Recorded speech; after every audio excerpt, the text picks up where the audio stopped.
Hello, fellow bookworms, and welcome to my first YouTube video where I'm going to share about all the books that I read in September and give you my thoughts and my feelings and 5 stars, non-5 stars, all of that stuff. So let's jump into it.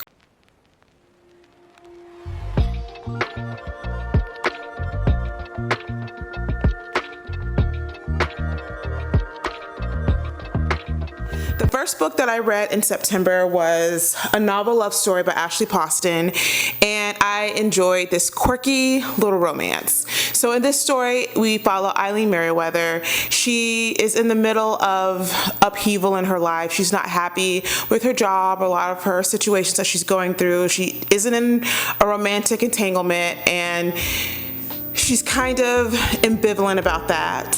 She's just not where she wants to be in her life. So she's excited about the annual book retreat that she goes on with her friends every year, and they meet up to read romance novels, drink wine, and have a good time. But unfortunately, due to unforeseen events, all of them had to cancel and they won't be attending the event this year. But Eileen, determined to get a break, get some rest, read her trashy romance novels, enjoy some wine, and have a good time, she decides to go it alone this year. And as she is traveling to the location for the retreat, she experiences some car trouble and is stranded in a nowhere, podunk small town. But this isn't just any small town. It's Alorton. It's the small town that is featured in her favorite romance series. She is taken aback by this and excited at the prospect of meeting all of the characters that she's read about and obsessed over for so long. But she begins to notice that everything in the town isn't as it seems. And this is because, due to the late author not completing the series, everything is stagnant and at a standstill. So Eileen makes it her mission to give the town their happy ending and make the characters have their happy ending in a way to finish the story and to finish what the author didn't complete. However, there's a person there in the town named Anders, who is the grumpy bookstore owner who doesn't want her tampering with the story and wants her to leave town immediately. And through a series of events and misadventures, we see Eileen and Anders butt heads, form a tentative friendship, and have possible romantic vibe as they navigate the potential of a second chance. So I really enjoyed this book. It felt like a different take on romance for me. I don't read romance very often. I read them maybe once a month or just every so often. And I liked Ashley Poston's approach to this romance. It felt very heartfelt to me. It felt different than the traditional contemporary romances that I've read before.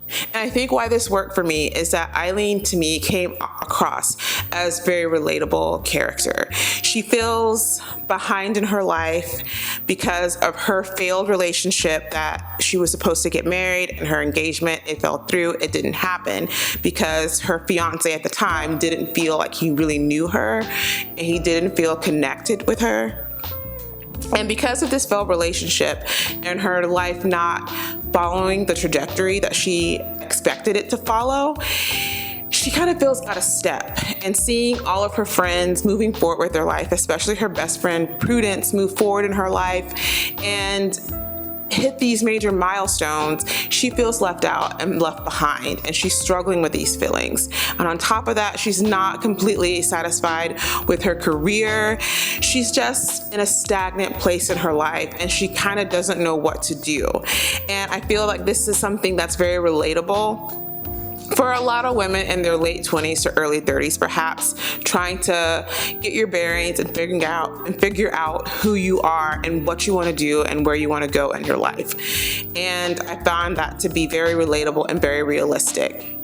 And I also liked that, in my opinion, this romance focused a lot on emotional chemistry and emotional connection that was developed slowly between these two characters, and that I feel like Poston did a good job of focusing on that because they both came from kind of emotional, heartbreaking situations in their prior romantic situations, and they really were relearning how to love again, how to enter and be into a relationship, who they were now, and how they had changed, kind of working on creating their life from the disaster and from the heartbreak of yesterday, and learning to move forward, and that it's okay to move forward, and that it's possible to have a happily ever after, because these two characters don't really think that it is possible, and they're just stuck in the past. And seeing this slow kind of a buildup of an emotional connection between these two characters who are scarred, obviously, I felt that that was beautiful, instead of just pushing them straight into something physical, something sexual, and kind of diminishing all that they went through and kind of where they're at right now in their life. And I also love the magical realism bit. I love the idea of just stumbling upon like your favorite town from your favorite book, and being able to interact with the characters and just talk to them and voice your opinions on their life, and trying to make things go different ways. I thought that that was cute. I thought that was fun, because I know if I were in the pages of my favorite book, I would probably try to do the same thing. And it's kind of annoying and over the top, but I really enjoyed that element and that aspect of this book. I enjoyed the ending. I felt like it was appropriate, and we got to truly see Eileen's character arc, her growth and her transformation, and her stepping into becoming a better person and moving forward and not remaining stagnant in the past. So I gave this 5 stars. I really enjoyed it. I really liked it, and I'm looking forward to reading more books by Ashley Poston. The second book that I read in September was The Last Girl on Earth by Alexandra Blagier. I don't know if I'm pronouncing that right, but this book, it was a fun, funky, fresh, silly, goofy time, and I enjoyed it. But that being said, this book is kind of a skeletal kind of story, and let me explain what I mean. So in this story, we meet Lee. Lee is just your typical, normal, average teenager who lives with her father and her sister and loves spending time with her best friend Mirabay whenever she can. But all isn't as it seems, because Lee is holding a very dangerous secret, and that is that she's a human. Because 16 years ago, the Abdulorian, an alien race, came to Earth and overthrew, or basically hijacked Earth pretty much, and they eradicated all humans. And she and her father, who was a sympathizer, and took Lee in when she was a baby and raised her up as an Abdulorian, working to train her, have her think, act, and be an Abdulorian so that she could pass as one of them and survive. But she's been living in this life and been going with the flow for the longest time, living by the strict rules set forth by her father, because being discovered means she is, and her family is, and we don't want that. So she's been living by the strict rules set forth by her father. That is until the day that she meets Ren. He's another Abdulorian guy that is new to the area, and she is just shook. She's shook by him, and she's enamored by him, and she wants to risk it all to learn more about him, to be around him, to pursue her affections for him, and to truly live her life and not be forced into such tight constrictions and have to follow all the rules. But doing that puts everything that she and her father have worked so hard for at risk. So I personally had a silly, goofy time, loved this story. It was a coming of age story, which I love. I enjoy those, with a little bit of romance, first love, discovering that first guy that you fall in love with. I thought that was really cool and interesting. And the fact that she's going through all of this upheaval, trying to fake being another alien race while she's a human, while she's coming of age, while she's discovering herself, but she's hiding her true identity. to be something else. I don't know. I thought the complexities of that was interesting set in this story. And that is what made me really want to read it. I thought that that was an interesting premise, but unfortunately. But despite me having such a fun time with this story and just taking it for what it is, which is what I typically do with YA, I don't have any high expectations or grand ideas about the writing. I just really go into it for a fun, goofy, silly time. But even with that being said, I saw and I noticed a lot of shortcomings when it comes to this story. I feel like there were themes present in this story that weren't fully fleshed out and weren't fully covered. And when I think about those themes, I'm thinking about the themes of the Abdalorians taking over planet Earth and pretty much committing genocide and wiping out the human race. I think that that would be a really good topic to discover and to dig deep into the Abdalorian history, to talk a little bit about colonization. All of those deeper themes could have been explored in this book, but we kept it pretty superficial and pretty benign. And there was an opportunity to also explore Lee's feelings of how she had to basically dumb herself down to fit into the Abdalorian race and to be and think and act like them. And pretty much the education that they had and the training that involved to take that, where they're talking down on the human race and her having to hear that and regurgitate that, and when she's taking tests to repeat this information as if it's fact when she feels differently about that and she's an actual human.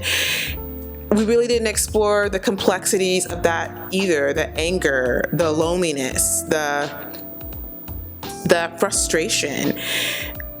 We didn't really explore that in depth. We touched it a little bit, but we didn't really go deep. We kept it pretty superficial, pretty light, pretty safe.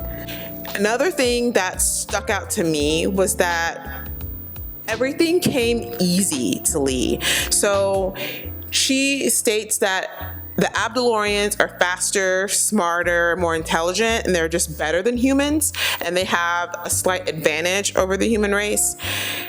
But we see her training and studying long hours, training extensively with her father to meet them at their level, but I just felt like everything came easy for Lee.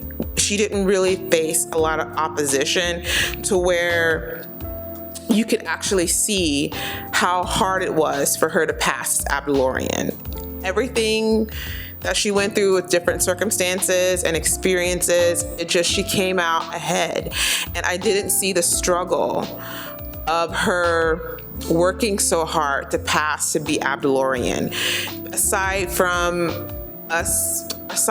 the writer telling us that she trains hard, she studies late into the night, and I just didn't really see the struggle for her to be Abdalorian.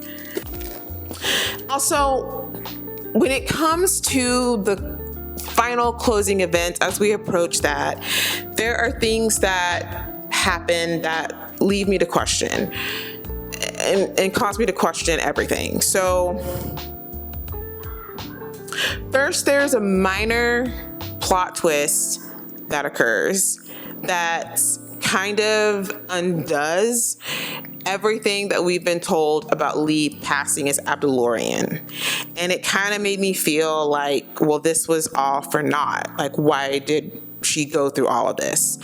And I found that to be, I don't want to say unsettling, it kind of left a weird taste in my mouth. I didn't appreciate that. It felt like I was being fooled.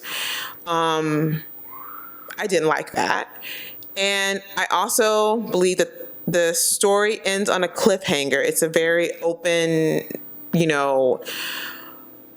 fill in the blank type of ending, and we didn't really get a conclusion for the events that transpired around 20% towards the end. We don't get a conclusion for those events. We don't get any answers to the questions regarding the minor plot twist.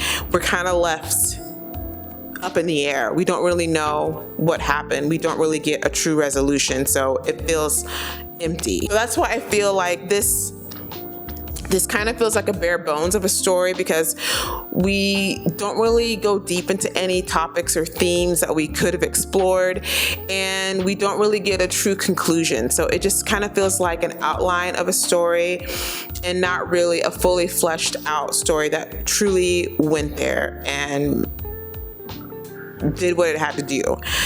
But if you're not looking into the deeper things and you're not looking into the complexities or all of the stuff that I just mentioned, this was a decent story. It's a silly, goofy time, and I enjoyed it. And that's why I rated it so highly, and I gave it 5 stars, because I judged this very much only on my experience and my enjoyment of the story and my suspension of belief, and not the deeper issues. But it's not something that I would recommend people to read or to seek out, because there are a lot of shortcomings with this story. So the third book I read in September was The Last Flight by Julie Clark.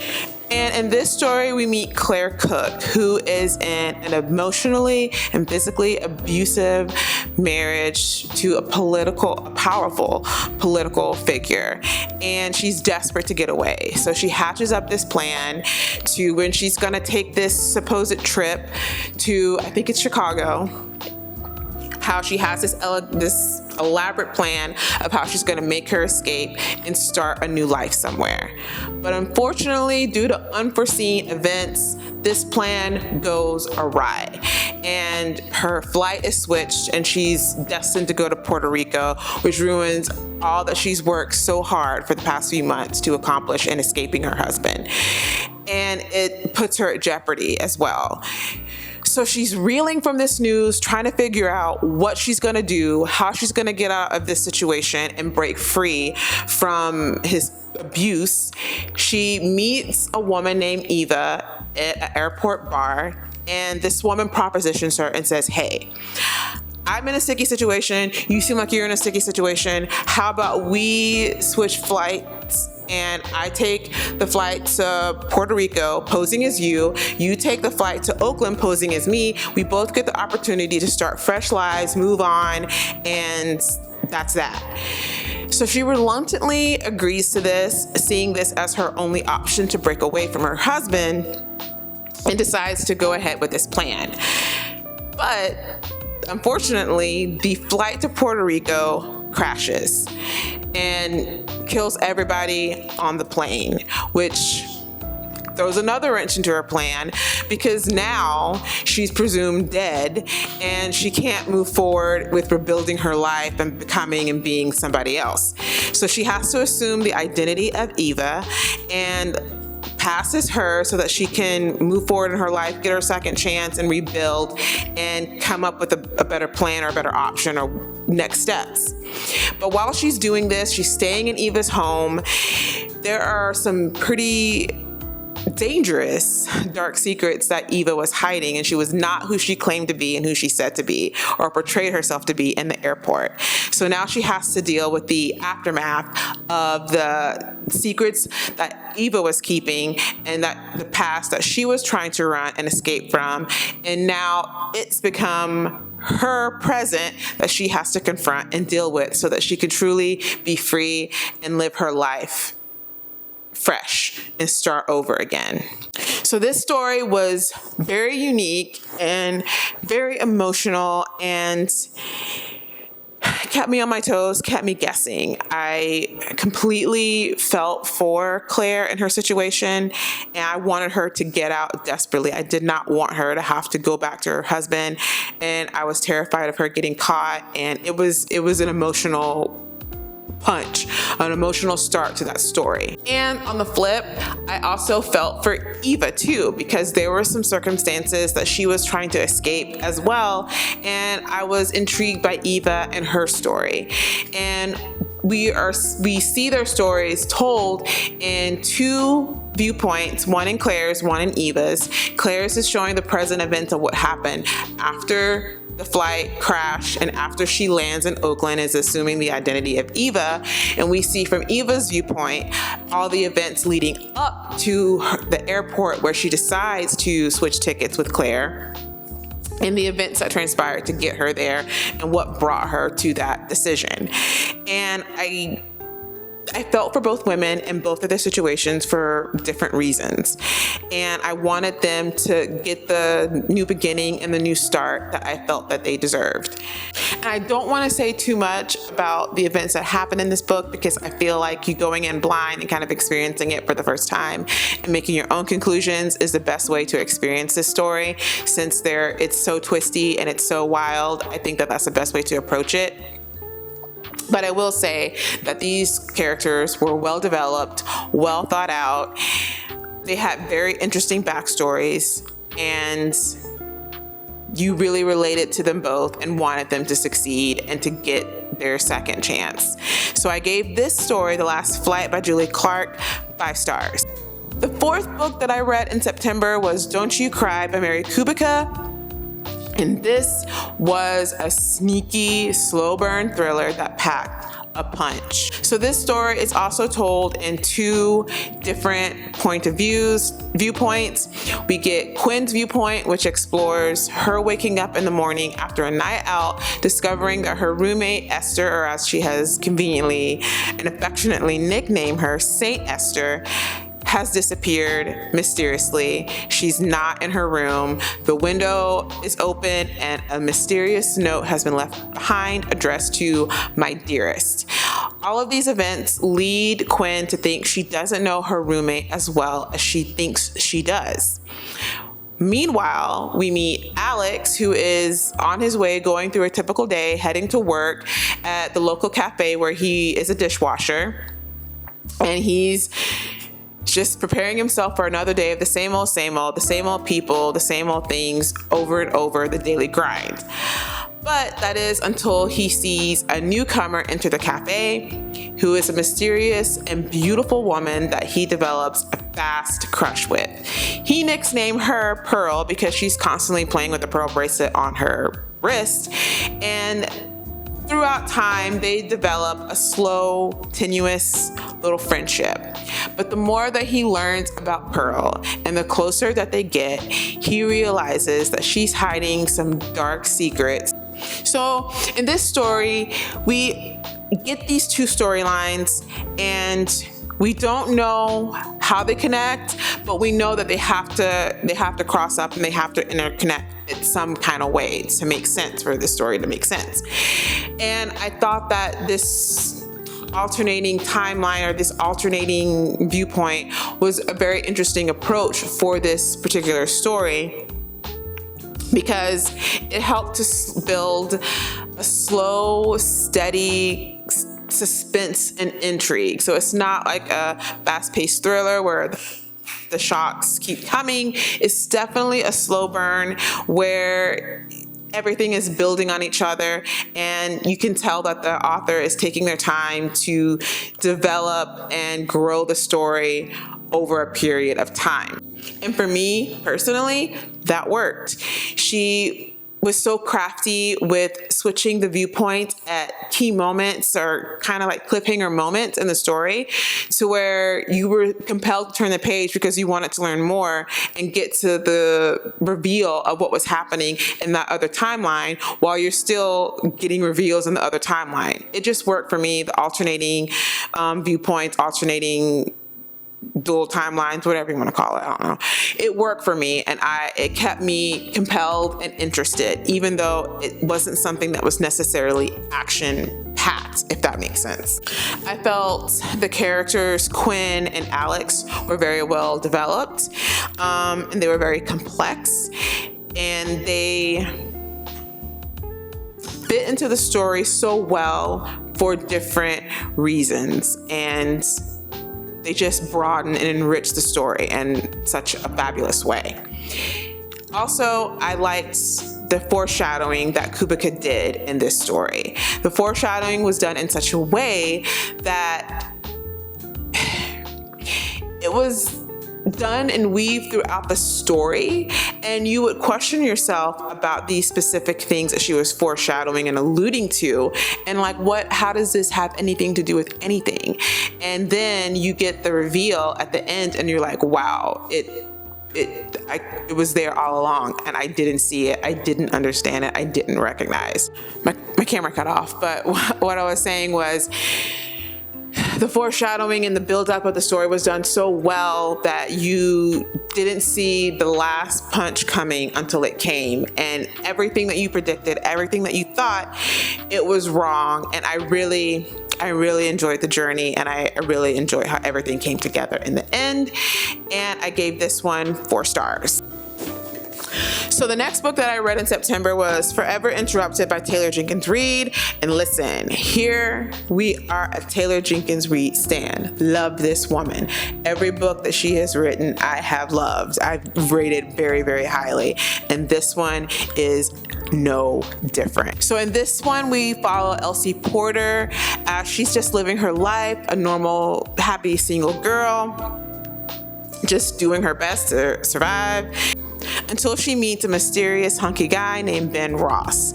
They have a whirlwind romance where from the first moment they meet, they are just gaga for each other, which leads them to eloping later on and becoming married. Unfortunately, due to unforeseen events, a tragic accident takes Ben's life and leaves her a widow 2 weeks after getting married. And she's shook. Her whole world, her whole future that she's envisioned, all the plans that she's made, trashed. And on top of that, she has to meet the mother-in-law that she never met, that doesn't even know that she exists. She has to meet her and unravel her grief and try to learn more about this woman that she never met, was never introduced to, and grieve together over their common shared loss. And when I tell you that this story is such a beautiful exploration of grief to me, it felt so very real. Everything that Elsie experienced and went through, all the feelings and all the emotions are things that I could relate to, because I believe that I would be the same way if I was in a similar situation. I would have felt all the feels that she felt. I commiserated with her and I empathized with her, and it was just such an impactful exploration of grief and loss of a spouse. And there were so many different relationships that were explored in this, between her relationship with her best friend, that dynamic. I found that interesting, even though there were some parts of that I didn't agree with. As far as on the best friend side, I felt there were some things she did that were a little insensitive. But still, the exploration of how the grief impacted that friendship, how it changed that friendship and altered that, the exploration of the relationship between Elsie and her mother-in-law. I thought that was an interesting dynamic as part of this story. This was really, to me, just well written, beautifully done, and just a terrific book. It was 5 stars because I love Taylor Jenkins Reid. That's my girl. The next book that I read in September for my book club was The Tattooist of Auschwitz. In this gut-wrenching story, we're introduced to Lael as he is held captive by the Germans at a concentration camp, forced to be the tattooer. I don't know if I'm pronouncing that correctly, but essentially he's forced to tattoo fellow enslaved captives and assign them a number on their arm. And it's through his position as tattooer that the privileges that this affords him, the small privileges this affords him, that he's able to get extra rations, medicine, and barter for additional food and medicine for his fellow captives by exchanging stolen jewelry and goods that are taken from the Jews upon their captivity. He uses that and sells it to other people to get the food and the medicine that is needed to help these people survive this traumatic situation.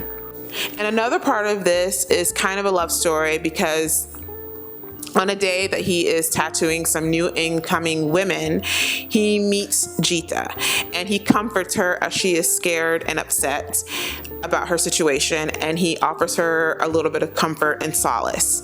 And in that brief moment, in that brief exchange, he falls madly in love with her, and he vows to marry her once they are free. For me, this story was so impactful because it revealed the resilience and strength and perseverance of the human plight, even in devastating situations. And I felt a rush of emotions. I felt fear, I felt anxiety, I felt disgust over the barbaric conditions, the inhumane treatment. I felt all of the feelings and emotions. And I felt so scared when Lael was risking his life to help his fellow captives. There were so many feelings that I felt in this story. It was amazing.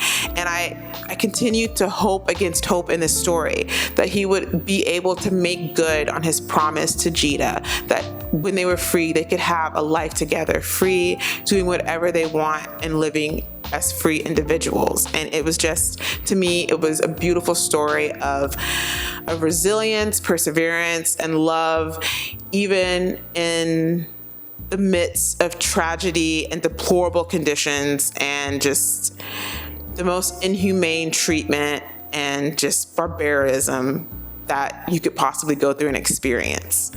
The next book I read in September was The It Girl by Ruth Ware. In this story, we meet Hannah as she develops a fast friendship with her roommate, April Clark Cliveden.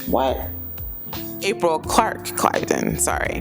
They develop a fast friendship and a group of friends that are tight-knit and close and do everything together during their first year of Oxford. But unfortunately, due to traumatic events, Hannah comes home to their shared room and discovers April is been murdered. And this has traumatic consequences on her. She ends up removing herself from Oxford, withdrawing from school, and just going the opposite direction because she's just so grief-struck and so traumatized by this experience. Flash forward to a decade later, Hannah has moved on with her life. She has married Will, who was one of the people in the friend group. They're expecting their first child, and they're looking forward to a nice, happy future. That is until they receive the shocking news that John Neville, the man who was convicted of murdering April, has died in prison, and there is a podcaster who is stating that he believes that John Neville was innocent of the crime and that there was somebody else who actually murdered April. This sends her into a tizzy, and she is racked with guilt at the possibility that maybe she put an innocent man away to prison for something that he didn't do. So she begins to go unearth the past, talk to all of her different friends, trying to get to the root of the situation, trying to find out if it's possible that John Neville is innocent, trying to assuage her guilt. And throughout this, there are some secrets she uncovers that she didn't know about her friends in this friend group, secrets that could possibly be the motive for murder. So I was excited about reading a Ruth Ware. This is my first Ruth Ware, and I was excited about reading this book. I thought this is going to be a great time. This is going to be good. But unfortunately for me, this was just mid. It wasn't extraordinary for me. It was very mid and very average, and I was very disappointed. Well, I'm not going to say I was disappointed. It was just, I felt nothing, and I don't like reading books that make me feel nothing. Whether I hate it or love it, I want to feel something, and this really did make me feel nothing. And it sucks because the story in and of itself was really good. It was well written. I have no problems with the characters. They were fine.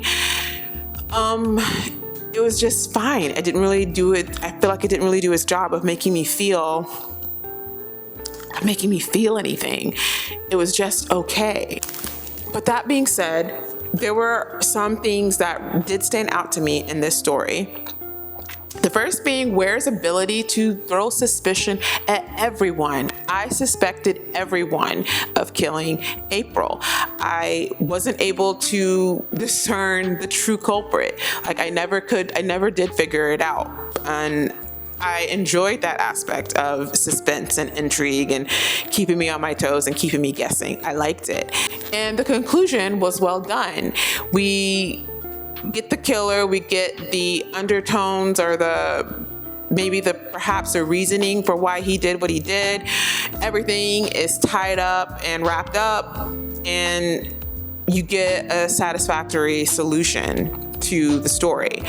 I just felt that it was a bit too long for what was going on. It was a bit too long of a story, and I also just felt that it was fine. It just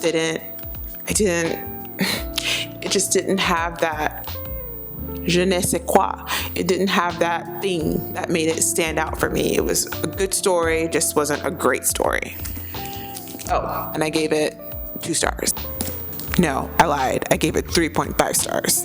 The next book I read in September was to celebrate the National Hispanic Heritage Month, and I chose Violeta by Isabel Allende, and wow. This book is amazing. I loved it. I enjoyed my time here very, very, very, very much. This book has made it on the list for top books of 2024. This book was impactful. It was inspirational. It made me think. It was thought-provoking. I felt all the emotions. This book.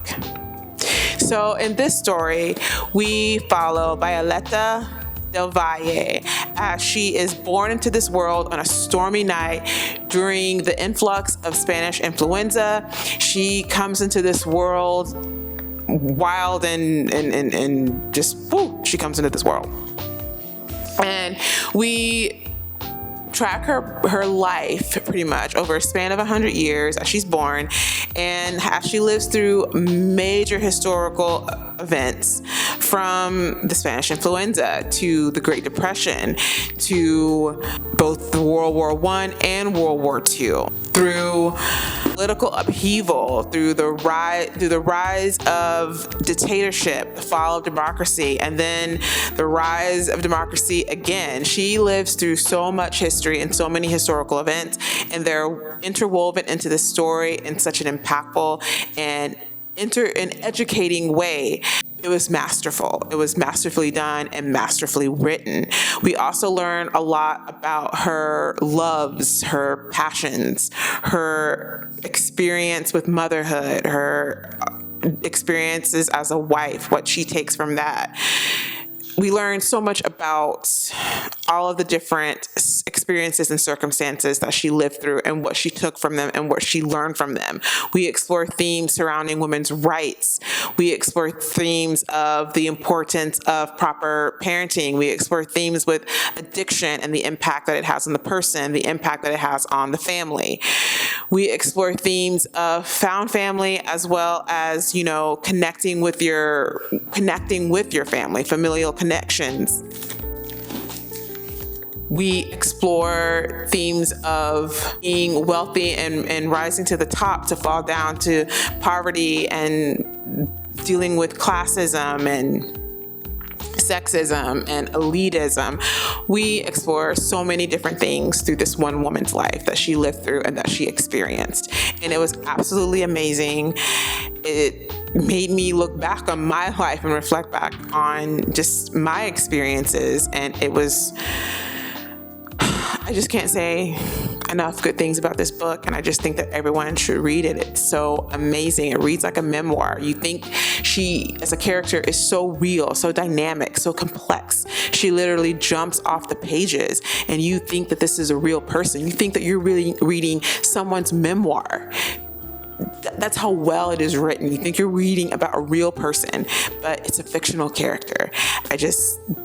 When I say I want a book to make me feel something, to make me think, to shift my perspective, to challenge me, this is what I mean. And this book absolutely got 5 fabulous stars. And the 9th and final book that I read in September was All the Dangerous Things by Stacey Willingham. And this was a book that I had very high expectations for because I heard so many good things about this book. I saw the high ratings on Goodreads, which I think it's like a 4.08. And I was like, great, this is going to be awesome. And my experience was unfortunately not so awesome. So in this story, we learn about Isabel Drake. She experienced a traumatic event a year prior where her son was taken from his crib in the middle of the night while her and her husband were asleep in the room next door.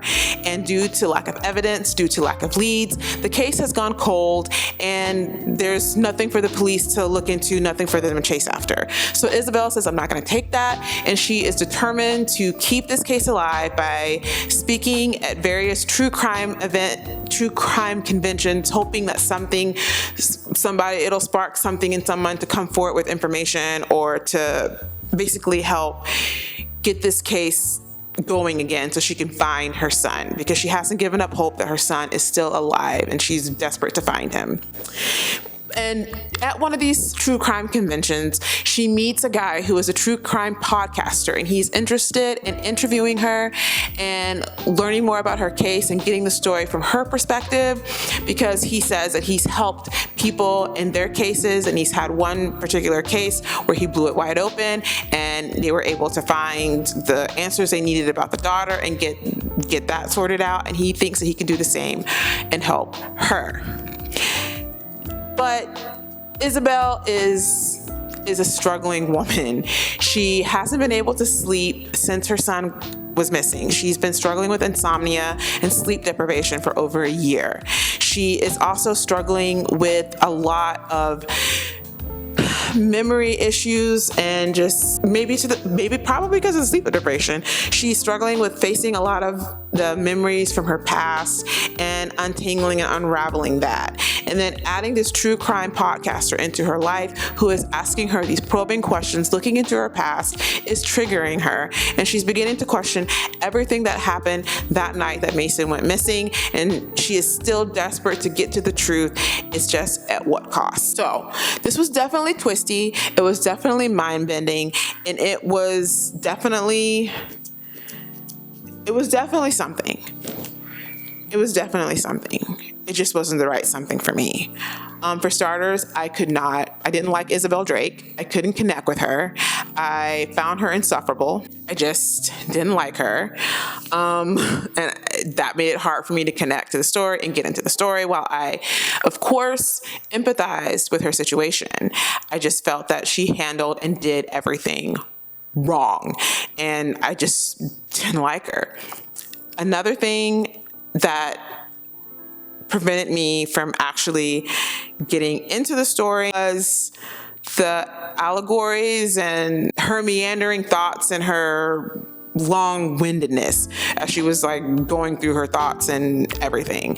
It made it hard for me to get into the story because I felt like this kind of clogged up the pacing and made it a little clunky, made it a little slower than it necessarily needed to be, especially when there's scenes where there's a reveal happening or somebody's stating something important, and insert Isabel with this long monologue or this long tangent about something, and it totally kills the vibe. It messes with the pacing. It kills the vibe. It ruins the intrigue and suspense, and you're just distracted by whatever she's talking about. So it takes you out of the story. And all the different analogies, it didn't work for me. It just muddied up the pacing and kept me out of the story. Let's go back to Isabel as a character.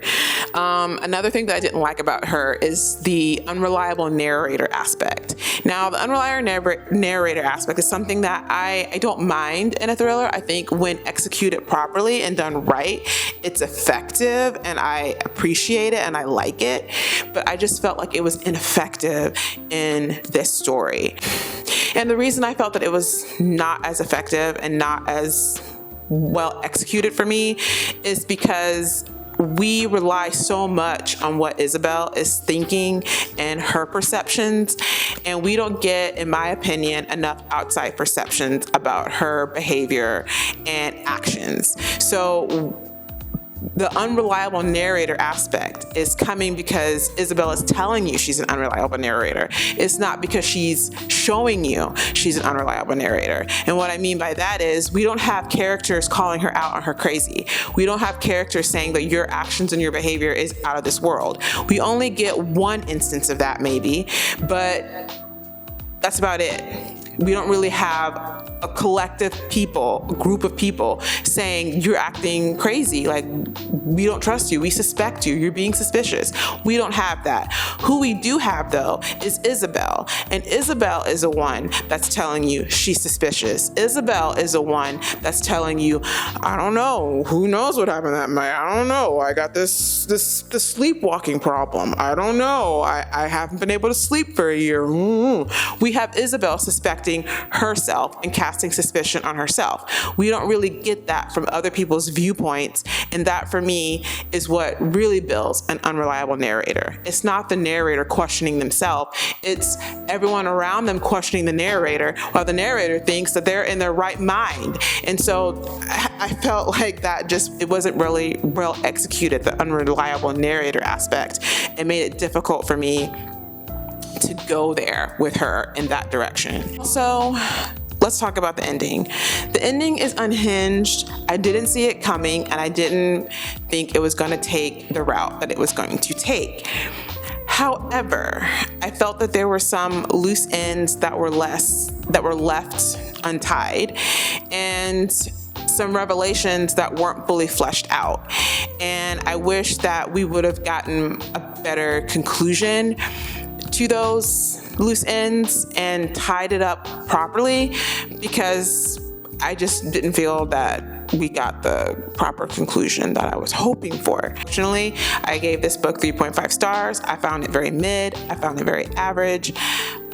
I'm very sad about that because it came highly rated, but I'm still looking forward to reading A Flicker in the Dark by Stacey Willingham in the future, and hopefully that book I'll have a different experience with that book. So those are the 9 books that I read in September, and those are my thoughts and my ratings and how I felt about them. What did you read in September? What was your 5-star favorite? Did you find a 5-star favorite in September? Was it a good reading month? Was it bad? Was it in between? I don't know. Let me know your thoughts. Let me know how you feel. Let me know how it went. And I will see you in the next one. Bye.